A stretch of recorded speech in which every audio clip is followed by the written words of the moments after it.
क्योंकि सत्संग नाम समझने का है। अब नाम की कितनी व्याख्या की जाएगी, कितनी आपको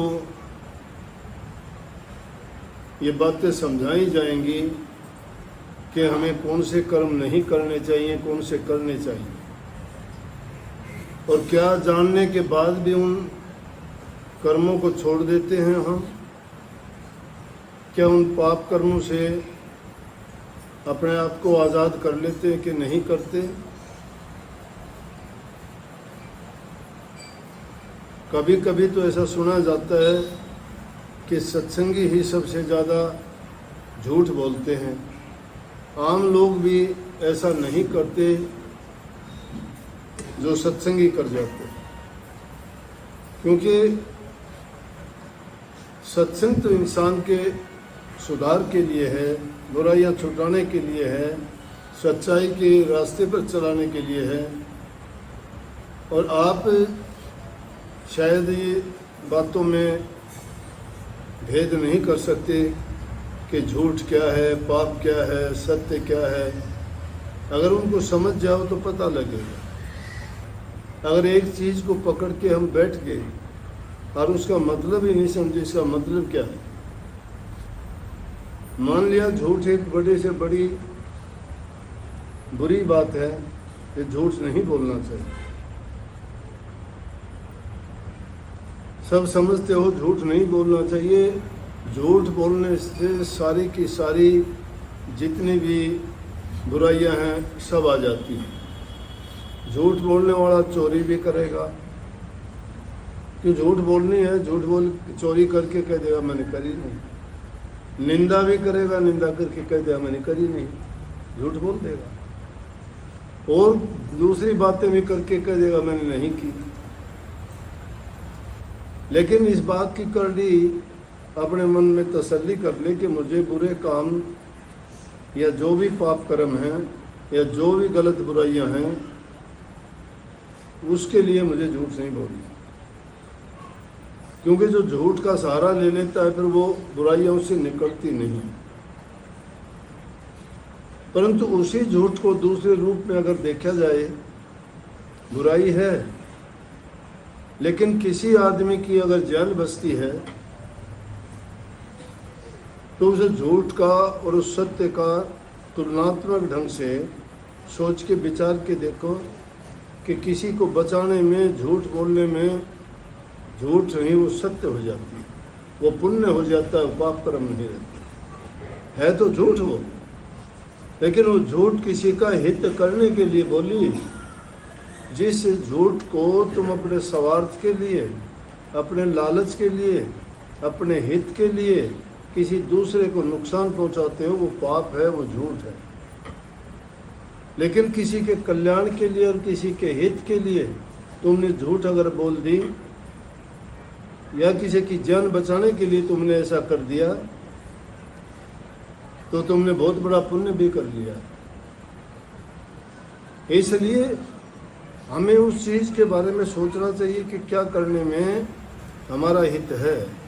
हित का मतलब हमारा लालच और स्वार्थ नहीं।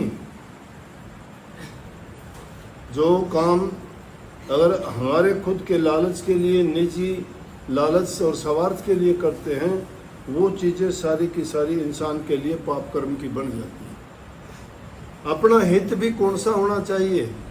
जो सच्चाई के साथ बरतते वो होना चाहिए।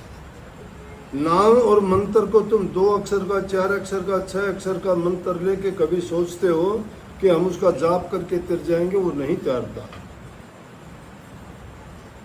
उस मंत्र के मायने और अर्थ क्या है? उस नाम का अगर तुम देखोगे तो सहारा क्या है उसका? उस नाम का मतलब यही होता है जिसने वो नाम भक्ति प्राप्त की है, जो प्रभु के नाम से जुड़ गया है, प्रभु में कोई अवगुण नहीं है, ये बुराइयां उसमें नहीं है।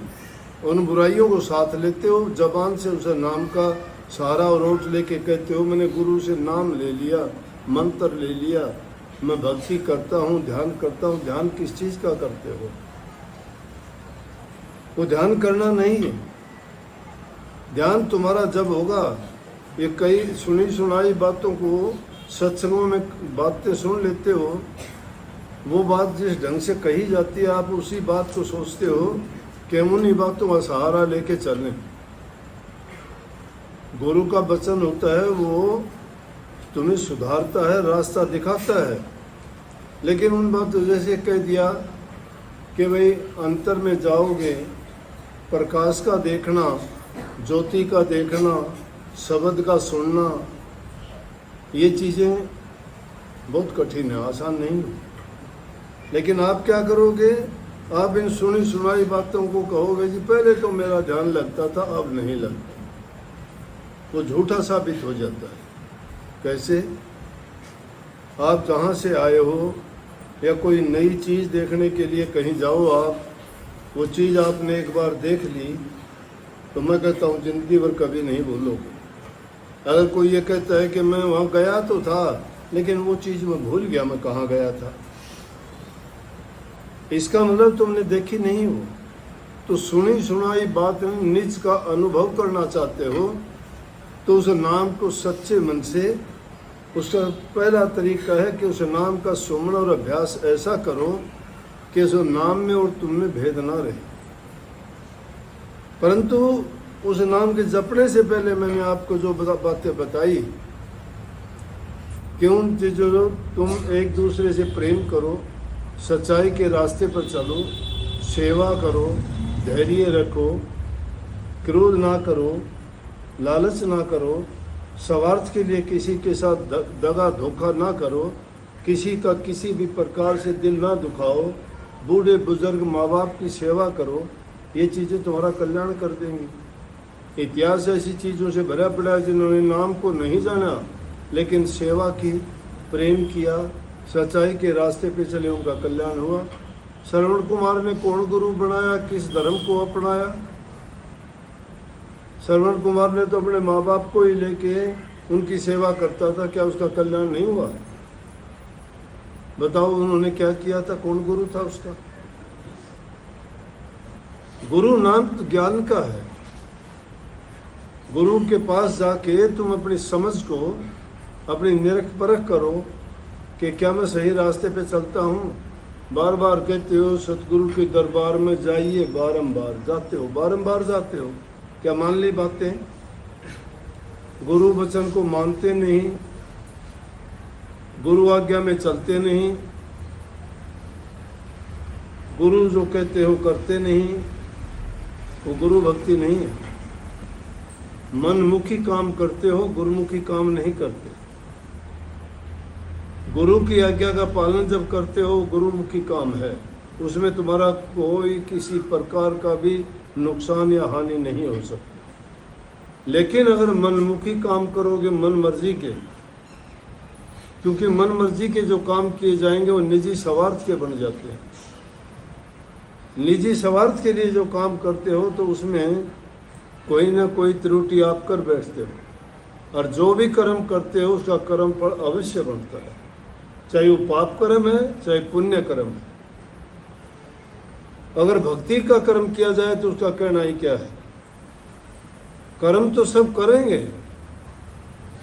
कर्म सब करते हैं, लेकिन भक्त लोग कर्म करते हुए भी अकर्म होते हैं। वो उस कर्म में कोई भी किसी प्रकार की ये आस्था नहीं रखते कि मुझे इस कर्म के बदले में कुछ प्राप्त हो ना।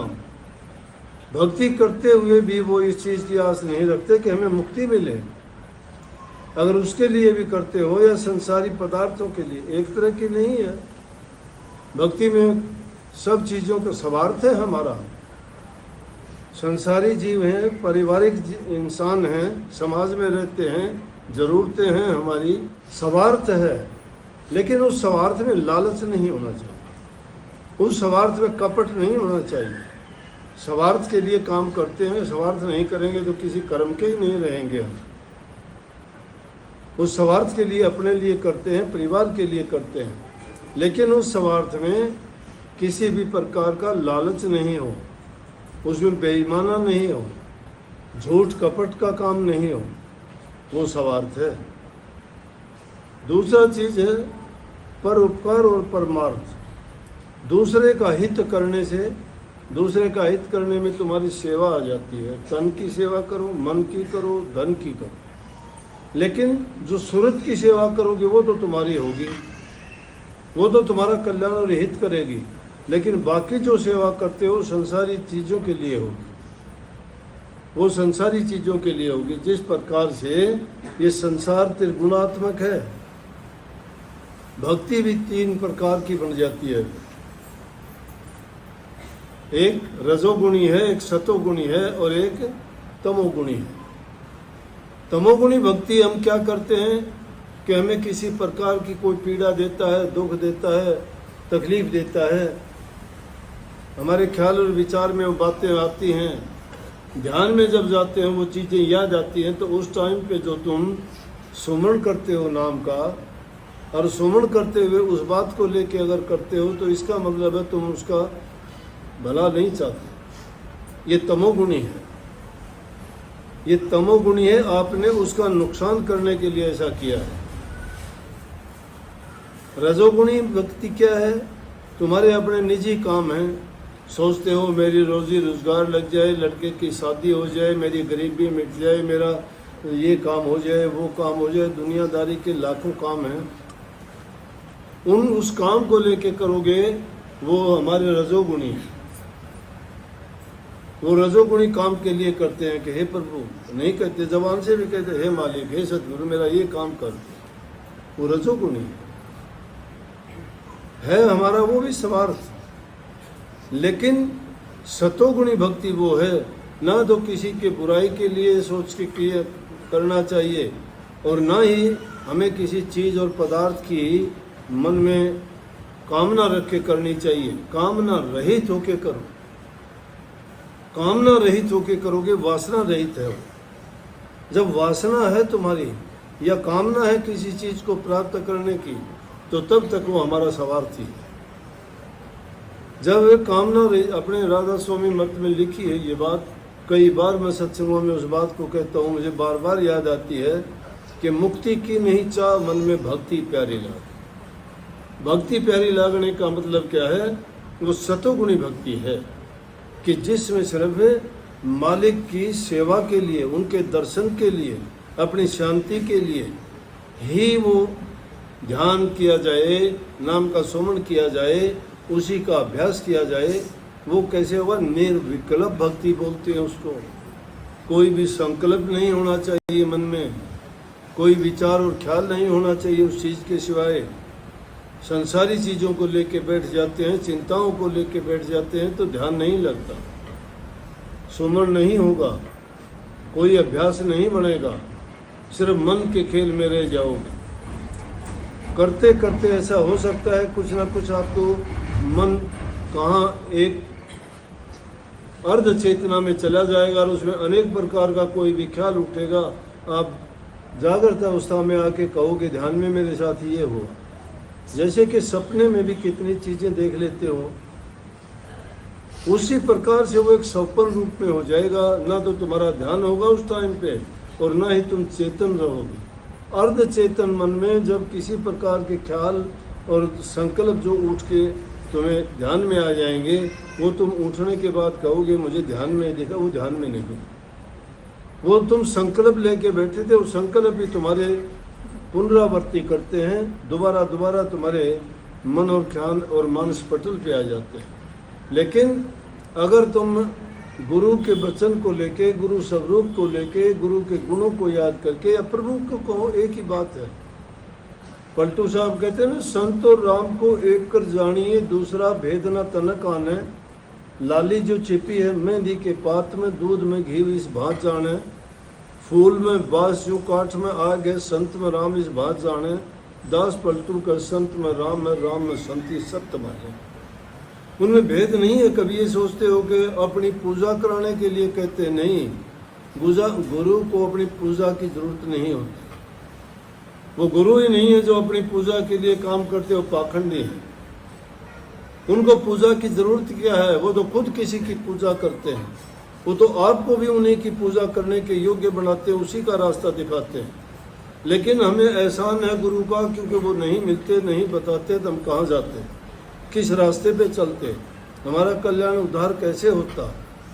इसलिए जब गुरु के वचन को मान के उन्हीं का ख्याल करते हुए जब हम अभ्यास में जाते हैं और दूसरा कोई ख्याल ना रहे, तो वो हमारी भक्ति होगी, वो सच्ची होगी। इधर उधर का भटकाव नहीं रहेगा।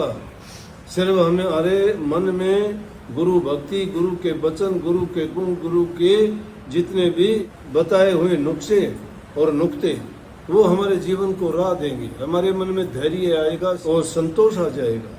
और जब इंसान को ये चीज़ें ध्यान में मिलनी शुरू हो जाए तो समझो जब ध्यान लगता है।